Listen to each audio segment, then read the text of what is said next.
అయ్యా నేను చెప్పింది చేయట్లా, నాకు ఇష్టమైంది మీరు కోరుకోవటలా, నేను పిలిచినా మీరు పలకటలా, నేను చెప్పినా వింటలా, మీరు చెడ్డదాని యందు మనసు పెట్టుకుని బ్రతుకుతున్నారు. దేవుని వాక్యం సెలవిస్తుంది.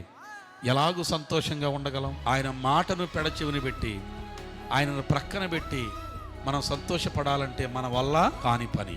నేను అంటాను, మన సంతోషం ప్రభువుతోనే పరిపూర్ణం అవ్వాలి. స్తోత్రం చెప్పండి. ఉందా మీ హృదయాల్లో సంతోషం? ఉందా మన సంఘంలో సంతోషం?